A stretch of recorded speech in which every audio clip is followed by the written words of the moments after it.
noite, está começando pela rede CNT de televisão, o Jogo do Poder, um espaço aberto para discussão política. Nós aqui da CNT acreditamos que o debate, o contraditório é ponto de partida para o exercício de um dos direitos mais fundamentais, o de ser informado com absoluta correção e transparência. Esse é o propósito, esse é o objetivo do Jogo do Poder. E tenho o prazer de receber hoje o prefeito de São Gonçalo, Neilton Mulim. Boa noite, prefeito. Boa noite, Ricardo. Prazer estar aqui no seu programa. O prazer é meu em recebê-lo. E para entrevistar, eu convidei também a jornalista Cláudia Cataldi. Boa noite, Cláudia. Boa noite, Ricardo. Boa noite, prefeito. Boa noite a você que nos acompanha aqui em Apesar dessa herança maldita que o senhor citou até agora, da administração anterior, quais os pontos que o senhor reputa como fundamentais e que marcam já o norte do seu governo? Eu diria que a nível de saúde, nós saímos de 3 ambulâncias e fomos para 26 ambulâncias hoje funcionando na cidade. Nós criamos e demos dignidade aos trabalhadores do SAMU, que isso acaba refletindo diretamente na população, entregando ali uma nova sede da SAMU e descentralizando o serviço do SAMU, levando uma unidade para o 2º e a outra para o 3º distrito. Nós iniciamos a construção, e já está bem avançado, de 2 UPAs municipais. Nós estamos também construindo a Clínica da Família. Inauguramos o Centro Cirúrgico Eletivo do Pronto-Socorro de Alcântara. Estamos iniciando no próximo mês uma obra de grande relevo para a população, que é a construção de centro de diagnóstico por imagens, que é o primeiro centro de diagnóstico da região metropolitana 2. Qual é hoje a cobertura do Programa de Saúde da Família em São Gonçalo? Nós temos, na verdade, hoje, para você ter uma ideia, só de agentes de saúde, são 1.200 agentes de saúde. E nós temos mais de 500 profissionais entre enfermeiros, médicos e técnicos de enfermagem. Então nós temos aí cerca de 1.700 profissionais. Mas que percentual é a cobertura da... Hoje você tem uma cobertura que passeia bem pelos 5 distritos. Chega a 70, chega a 80, ou é uma cobertura ainda muito aquém daquela razoável? Não, eu diria que hoje o percentual chega a quase 70%. A gente precisa realmente ampliar um pouco mais essa cobertura e de certo modo, qualificar ainda mais o Programa Saúde da Família, de atenção básica, para que a gente possa não dirimir, mas amenizar esse fluxo grande que transita na urgência e emergência. E por isso, Ricardo, que a gente também vai estar iniciando agora a reforma do Zerbini, que é a unidade de saúde muito antiga e que ficou ali fechada durante 7 anos. Então a gente está descentralizando o serviço de saúde para que a gente possa minimizar esse fluxo que é muito grande na urgência e emergência. É aquele paciente que não precisa estar no pronto-socorro, mas se eventualmente ele não teve um atendimento digno na sua comunidade, ele vai aumentar esse fluxo na urgência e emergência. A UPA, de certa maneira, também não ajuda? Ela vai ajudar. Ela vai ajudar. Até porque nós pegamos geograficamente, de maneira estratégica, e estamos colocando uma UPA no 2º distrito da cidade e uma outra UPA no 1º distrito da cidade, lá em Nova Cidade e Pacheco. E ali a gente vai conseguir fazer com que aquelas pessoas sejam atendidas nestas unidades. E além disso tem a Policlínica de Alcântara também, que a gente vai estar inaugurando este ano, que é mais também um equipamento importante. Ou seja, a ideia é descentralizar a saúde em função dessa grande massa populacional que a gente tem, dessa geografia também, são 250 quilômetros quadrados, para que a gente minimize esse fluxo de pessoas na urgência e emergência e dê a excelência merecida no tratamento desse trabalho nos pronto-socorros. O senhor é um dos prefeitos de mais evidência no Brasil, porque o senhor administra uma das 8 cidades do 2º maior estado do Brasil, Então, assim, esse ano é eleitoral, o senhor fez uma campanha pesada, está há pouco tempo no governo, e uma das suas promessas mais marcantes, que despertou muita vontade e lhe deu seguramente muitos votos, foi a questão do transporte a R$ 1,50. Como é que está isso, prefeito? Nós já encaminhamos a Câmara de Vereadores, Encaminhamos a Câmara de Vereadores, os vereadores entenderam no primeiro momento que não seria razoável a aprovação daquela mensagem. Na verdade, o senhor mandou uma mensagem para a Câmara estabelecendo um transporte alternativo, quer dizer, em van a 1,50. O transporte alternativo. Hoje nós temos cerca de 1.000 vans rodando na cidade. Nós reduziríamos isso aí para 350, no máximo 400 vans, né? Com ordenamento, com disciplina, com um novo conceito de transporte alternativo. Na verdade, seria a regulamentação do transporte alternativo. Regulamentação que hoje é feito internamente no município sem nenhum tipo de regulamentação.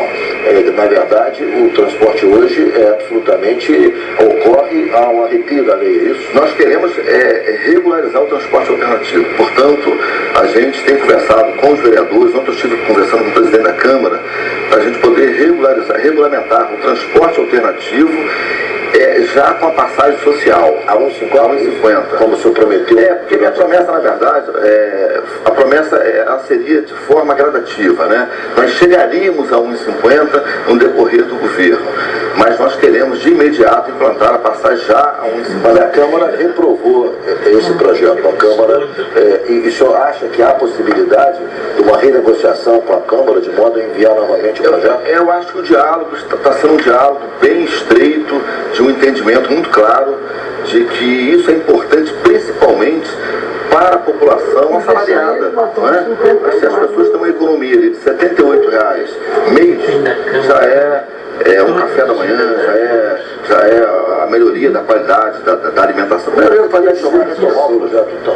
Sim, nós estamos retomando o projeto, estaremos reenviando uma nova mensagem de maneira mais clara, até entendendo que os vereadores que foram contrários à mensagem alegaram que a mensagem ela tinha mérito, mas que precisava de mais elementos, né? No meu entendimento, esses elementos surgiriam na regulamentação, né? Mas a gente vai colocar aí.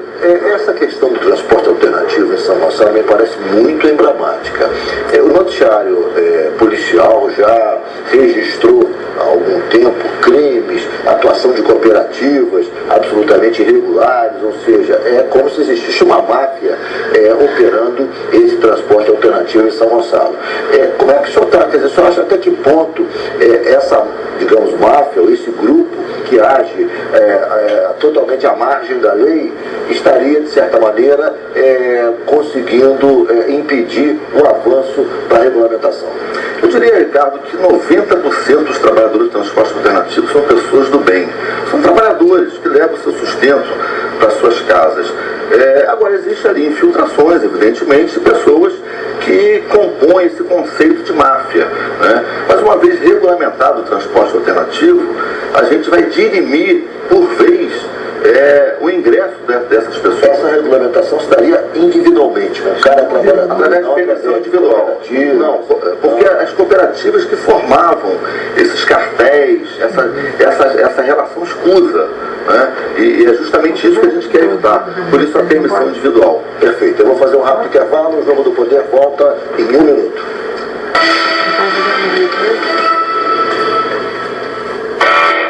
Radar Television, sua melhor opção na TV aberta com a qualidade da TV a cabo. Uma revista eletrônica semanal de informação e entretenimento. Radar Television com Otávio Neto. Segunda, 11 da noite. Oferecimento BR Aviation. Estamos de volta com o Jogo do Poder, recebendo hoje o prefeito de São Gonçalo, Neilton Molim, contando com a presença da jornalista Cláudia Cataldi. Prefeito, outro tema fundamental na administração pública brasileira é a questão educacional. Porque todos nós sabemos que sem educação dificilmente se muda a realidade de um país, de um estado, de um município. São Gonçalo, a julgar pelos números do IDEB, ainda tem muito a fazer. Os resultados do IDEB em São Gonçalo não são razoáveis. Quais são os seus projetos e qual é a sua meta para melhorar a educação em São Gonçalo? Na verdade, nós estamos trabalhando de maneira concomitante, em duas direções. Uma direção é valorizar o profissional da educação. Nós já demos 19% de aumento aos profissionais da educação. Há uma greve em São Gonçalo. Há uma greve. É uma greve que me parece que ela se tornou uma greve não muito mais razoável em função do aumento que foi dado. Qual foi o percentual? Nós já chegamos a 19% de aumento. 19%. Com a promessa no segundo semestre mais 5%. Né? Com isso você tem aí 24%, que na verdade você chega a 26,7% porque é aumento sobre aumento. Se você considerar que nos últimos 9 anos que antecederam a nossa gestão, nós já sobrepomos o aumento, porque os últimos 9 anos fez um total de 15,7%. E nós chegamos a 19%. Ou seja, em um ano, em 5 meses, já deu 19% de aumento. Mais do que 9 anos. Em 9 anos deu quanto? 15%. 15,7%. Né? Além de que, Ricardo, é muito importante lembrar que nós convocamos também quase 600 novos profissionais da educação. Né? Porque a Folha da Educação de São Gonçalo, ela representa 50% do funcionalismo público na sua totalidade. Então, um aumento que você dá, por exemplo... O impacto é muito grande, né? Quando nós demos agora mais 7% de aumento, você está falando de mais de 700 mil reais mês. Você está falando de mais de 8 milhões no impacto do orçamento anual. Tudo em São Gonçalo é muito grande, porque vocês têm mais de 1 milhão de habitantes. Exatamente. Queria falar sobre a segurança também, que eu acho que é um super calcanhar de Aquiles, está todo mundo muito impactado também por esse assunto. Como é que a gente vai fazer para diminuir a sensação, sobretudo, né, do gonçalense? A questão da segurança é uma questão, evidentemente, que a gente sabe que é uma competência do governo do Estado. Nós apenas somos responsáveis pelos pequenos delitos através da Guarda Municipal. Né? Mas criamos lá no nosso governo um centro de monitoramento. Hoje são quase 30 câmeras nos principais logradouros, né, da cidade, onde nós temos a parceria, sim, da Polícia Militar, do Corpo de Bombeiro, e nós temos ali, inclusive, que foi muito interessante, que na inauguração do centro de monitoramento, nós assistimos em loco um acidente no centro de Alcântara, quando estava presente ali o Corpo de Bombeiro, né? Enfim, você ganha celeridade, você ganha a possibilidade de estar ali de imediato entendendo o que passa pela cidade. Né? Agora, a gente tem ali um contingente de 600 policiais militares na cidade. É uma cidade com mais de 1 milhão de habitantes. Então fica muito complicado você assegurar as famílias do nosso município uma segurança, um sentimento de segurança, quando nós temos apenas 600 policiais militares. A nossa Guarda Municipal, para você ter uma ideia, nós temos 300 homens, 50% da corporação da Polícia Militar. Né? Isso é pouco demais. Perfeito, mas há uma polêmica instalada no Estado do Rio envolvendo a capital e a região metropolitana.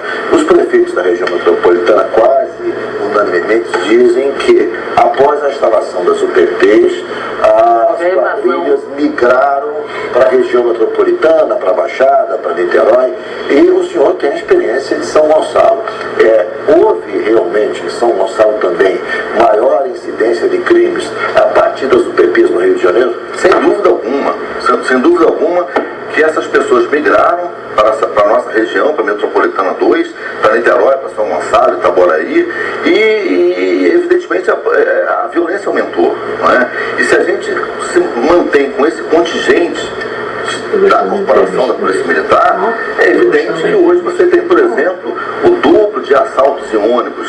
Não é? Você tem hoje, na verdade, você dobrou a violência na cidade, no curto espaço de tempo. Do ponto de vista político, nas suas tratativas com o secretário Beltrame, com a Polícia Militar também, e com o próprio governador agora, Pezão, que tipo de encaminhamento que o senhor tem feito em relação à questão da segurança? Nós temos dialogado, Ricardo, com o governo do Estado, até porque eu entendo que, independente de questões partidárias, a gente tem que estar acima disso. Né? E, portanto, a relação ela deve ser uma relação institucional de respeito. Né? Eu tenho dialogado com o governador Pezão, tenho dialogado com o Beltrame, nós temos feito esse diálogo. Né? Nós tivemos uma reunião na semana passada em São Gonçalo com representantes do governo do Estado, né? Com representantes da Justiça, né? Nós tivemos lá os diversos atores, né, envolvidos nessa questão, para que a gente pudesse fazer esse encaminhamento. E qual é a conclusão que a gente chega? Nós precisamos realmente que o governo do Estado aumente o seu contingente, A ideia é passar de 600 homens para quantos? A relação população-policial ela deve ser muito desproporcional. Não, totalmente. Nós teríamos que ter 3 mil policiais na cidade. Mas se a gente conseguir dobrar esse número, a gente já começa a avançar. Né? Agora, não é razoável você ter 600 policiais militares numa situação dessa atípica, porque a violência ela já existia, mas na medida em que as UPPs foram implantadas nas comunidades do Rio, essas pessoas migraram para São Gonçalo, para Niterói, para Itaboraí. E chegou a hora de se instalar uma UPP também em São Gonçalo? Sim. De que região? Qual a região mais conflagrada que o senhor acha que deva receber uma UPP em São Gonçalo? Eu diria que no primeiro distrito, especialmente naquela região ali do Salgueiro, naquela região, eu diria que ali seria algo importante.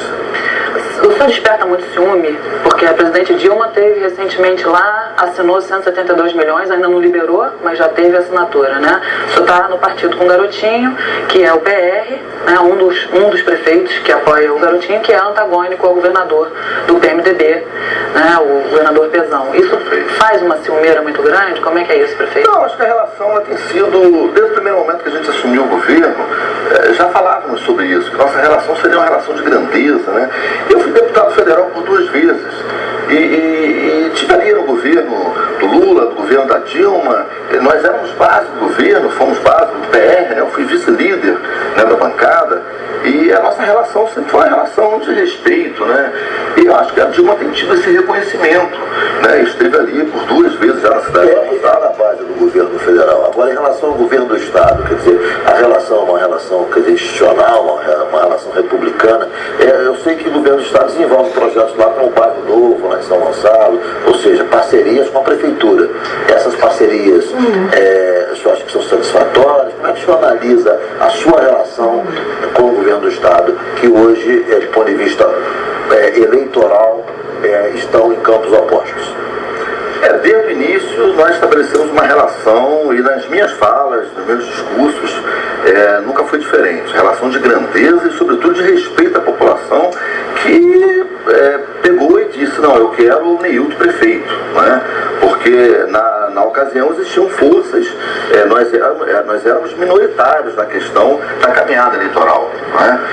Mas eu pessoalmente procurei o Sérgio Cabral na ocasião para dizer, nós precisamos de ajuda para São Gonçalo, né? E como é que foi o acolhimento da sua proposta da parte dele?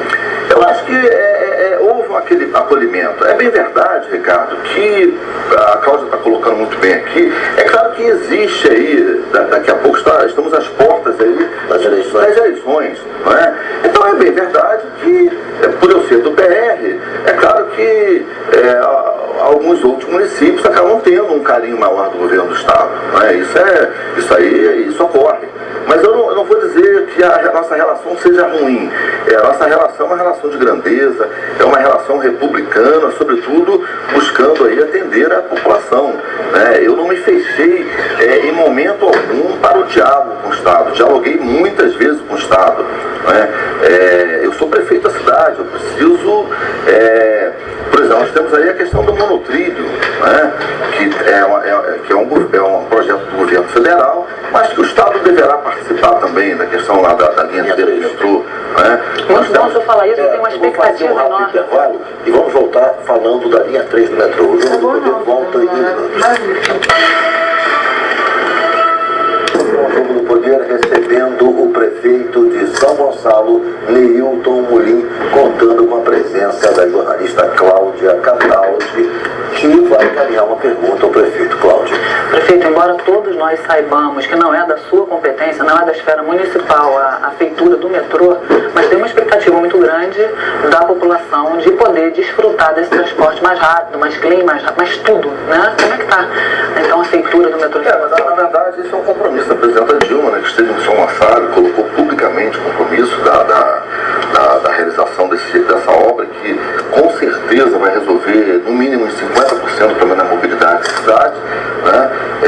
Mas é claro que a gente precisa contar também com o governo do Estado nessa relação, né? E contamos também com a Câmara de Vereadores do município, no que diz respeito à questão da celeridade, da definição da presidenta Dilma, né?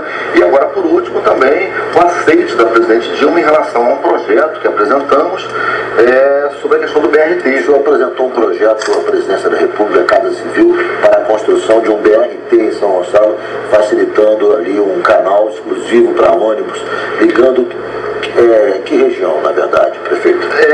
Especialmente o segundo distrito, né, o segundo distrito da cidade, e pegando também ali boa parte do quarto e quinto distrito.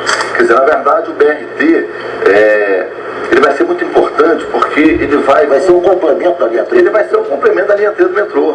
Ele vai convergir exatamente para a linha 3 do metrô e numa possibilidade também, que é um pleito do governo, um pleito da população gonçalense, a questão das barcas.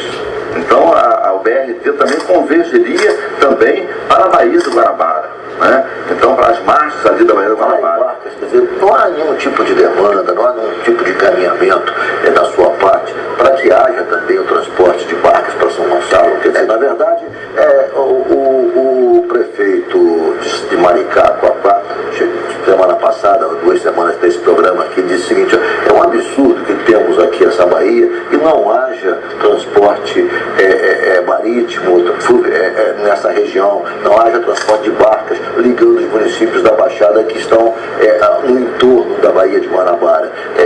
Ele atribuiu que só pode ser pressão dos empresários de ônibus, porque, do ponto de vista técnico, não há como não se ter isso. São Gonçalo é uma região que, pela densidade populacional, obviamente que é extremamente indicada para receber esse tipo de transporte. Por que não existe, prefeito? E, por sinal, viável economicamente, porque nós temos mais de 1 milhão de habitantes, né?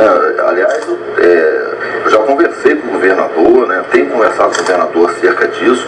Eu acho que as barcas Rio, São Gonçalo, Rio, fundamental. A barca vai ser um viés de complemento em relação ao BRT, né? E você tem população para isso.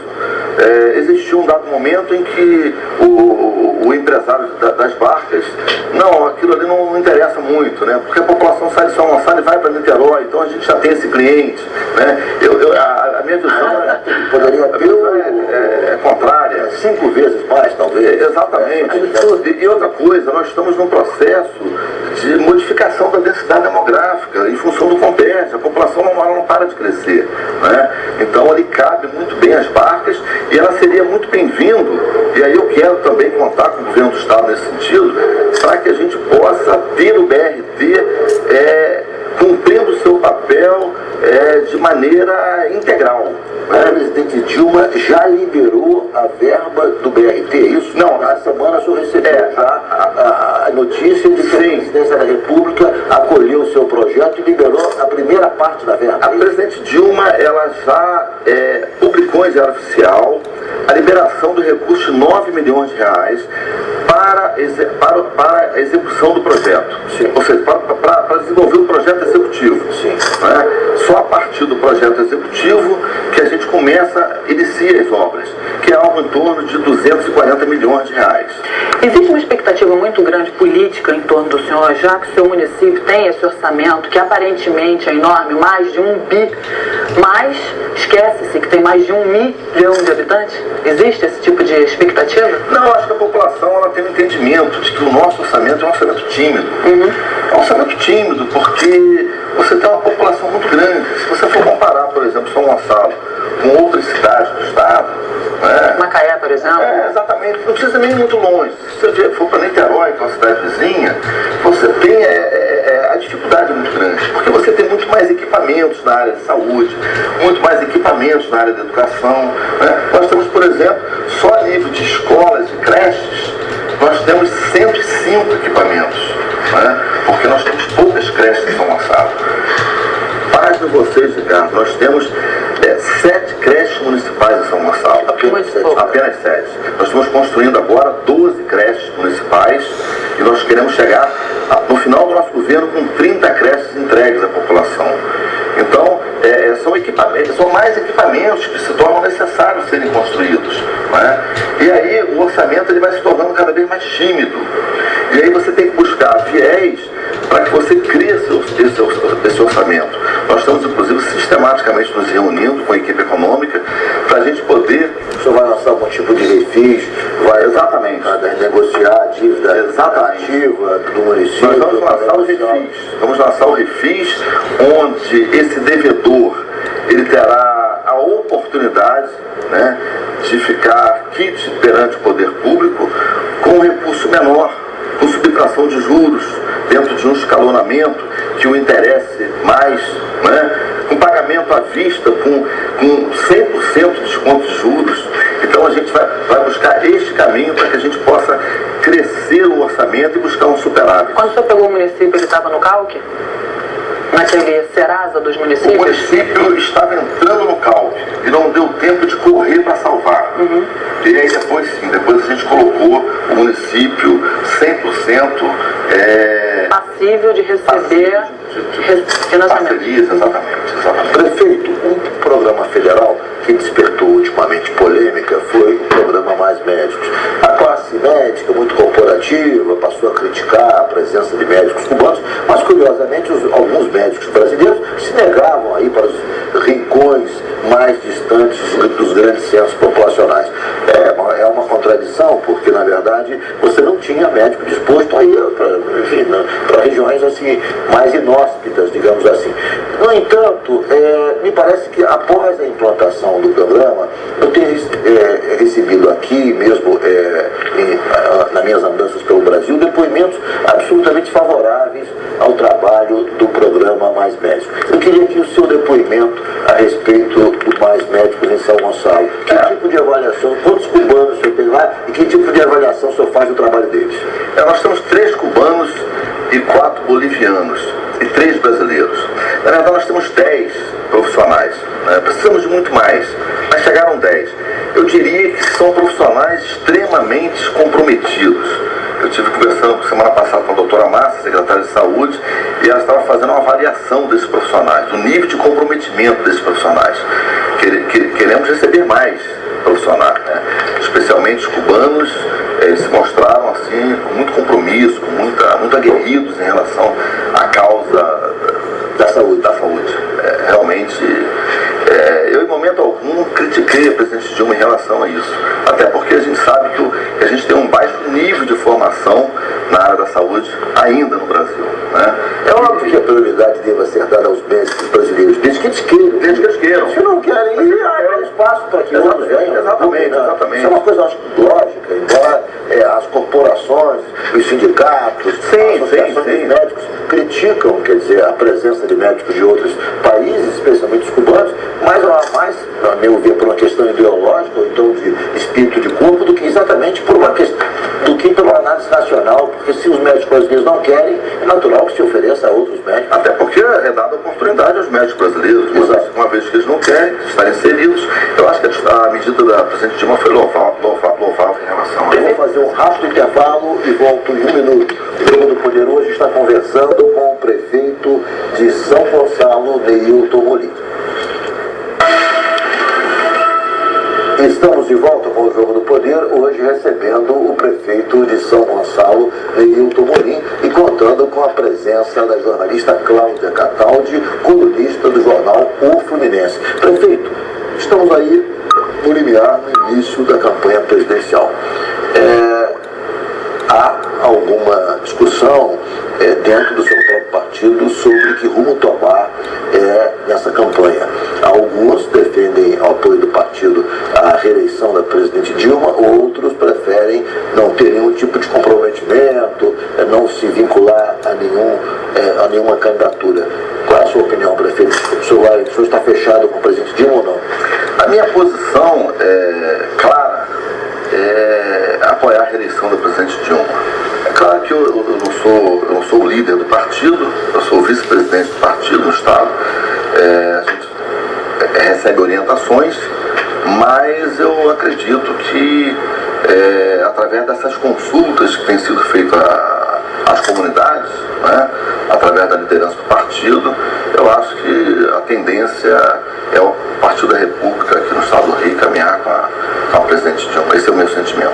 E em nível estadual, prefeito, a gente já sabe que o senhor está coligado com um garotinho. Como é que o senhor está vendo aí essa disputa toda? Porque há aparentemente os 4 candidatos, né? Lindbergh, Crivella, Pezão e o garotinho. Como é que você está vendo? Porque cada hora é uma coisa, né? Um vai ser vice do outro, um vai compor, aí um sugere. De certa maneira, a tem cara de campanha senador. apresenta um quadro de muita equilíbrio, não tem ninguém disparado na frente. Um na frente, o outro um pouco colado atrás, não tem nenhum candidato que se distancie dos outros, no qual todos poderiam acreditar que a vitória estaria assegurada. Todos estão brigando, né?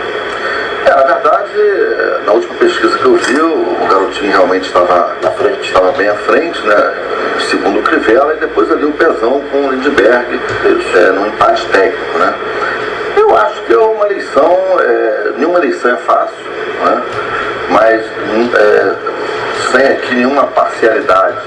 Eu acho que o garotinho, ele tem assim um crescimento hoje, Cláudia, especialmente na capital, onde ele sempre teve muita dificuldade, né?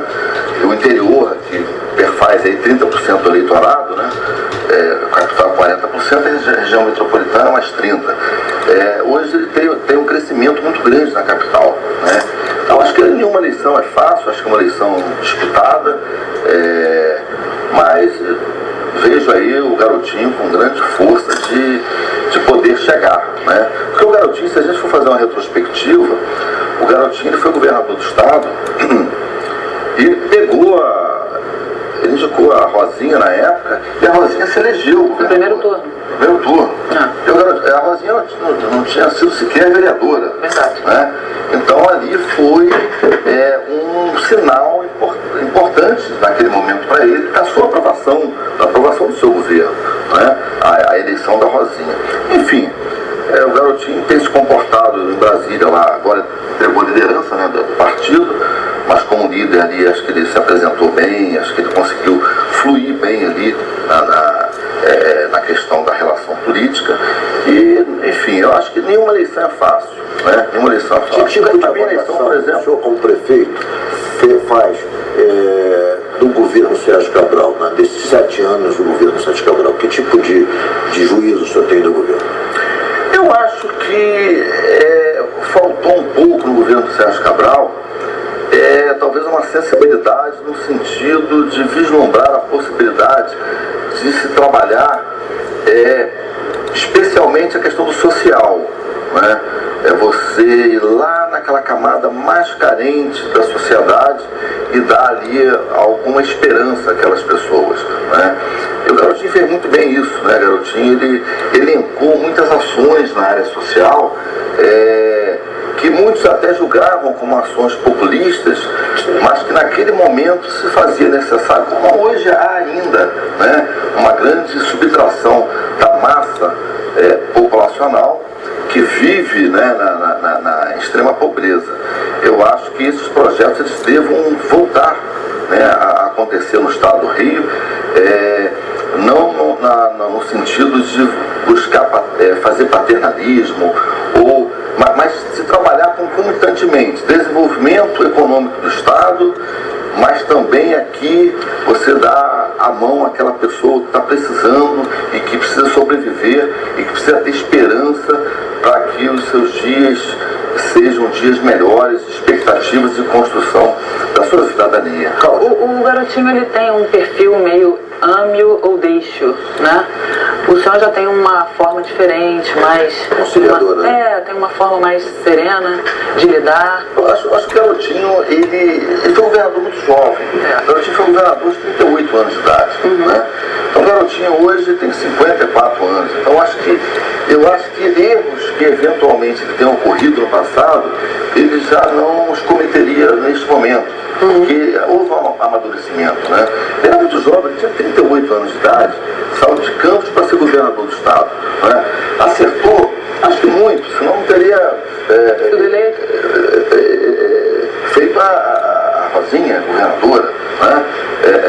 Mas acho que hoje, já com os cabelos brancos e tal, com amadurecimento, ele já conseguiria no curso da campanha desfazer um pouco da rejeição que ele também, se de um lado ele teve boa aprovação, de outro lado ele conseguiu construir uma rejeição rejeição de determinados segmentos da sociedade fluminense muito grande. Quer dizer, isso eu acho que essa rejeição até que ponto seria impeditiva para uma vitória dele e mais, quer dizer, será que ele conseguiria durante a campanha reduzir um pouco essa imagem que ele, negativa, construída em determinados setores da sociedade fluminense? Eu posso afirmar o seguinte, Ricardo, que dados os resultados das pesquisas, eu acho que o próprio resultado das pesquisas na capital, né, que ele tem ali um crescimento, isso já demonstra que ele já reduziu essa questão dessa grande rejeição, como você colocou, né? Eu acho que a capital é o impeditivo para o crescimento do garotinho, né? Que hoje não existe mais isso. Hoje o garotinho ele cresce na capital de uma maneira célere, né? E eu acho que até em função mesmo do que o doutor falava há pouco, do seu amadurecimento, né? Ele tem hoje mais de 50 anos de idade. E muitas das vezes a gente aprende, eu mesmo como prefeito em São Gonçalo, muitas das vezes a gente comete bom, isso aqui não foi bom não, vamos mudar, não é? E você vai aprendendo as próprias candidaturas adversárias. Candidatura de Crivella, o que o senhor acha? Candidatura de Pezão, não sem boa relação. Que tipo de análise o senhor faz dessas outras alternativas que não do seu partido? Eu não sei, eu pergunto o seguinte, o Crivella será candidato a governador do Estado? Né? Isso é uma pergunta que a gente faz. Ele mantém essa candidatura? Ele diz que sim, o Miro também. O Miro Teixeira diz a mesma coisa. Fala, vou ser candidato até o fim. Todos eles dizem. Agora você pode perceber, Cláudio, que mesmo com a presença do Crivella na campanha, que é evangélico, como o garotinho né? O garotinho ele se sobrepõe nas pesquisas ao Crivella. É uma boa, o senhor tocou num ponto importante, só acha que dentro da religião evangélica, havendo vários candidatos cindindo esse grupo enorme, tão representativo, isso pode de alguma maneira prejudicar alguma candidatura? Eu acho que você pode ter alguma dificuldade, alguma subtração, mas não que isso seja preponderante para um resultado inesperado. Até porque cresce a cada dia o número de evangélicos no nosso estado, né? São Gonçalo, por exemplo, é uma cidade eminentemente evangélica. Perfeito. Nosso tempo se esgotou. Foi um prazer enorme recebê-lo aqui no Jogo do Poder. Ricardo, muito obrigado em outros momentos. Foi uma grande distração. Muito obrigado. Muito obrigado por ter vindo. Obrigado ao Cláudio Cataldi por ter comparecido também ao Jogo do Poder mais uma vez, brilhantando o programa como sempre. E obrigado principalmente a você que nos acompanhou de casa. O Jogo do Poder volta no próximo domingo às 11h15. Eu espero você. Muito obrigado pela sua audiência e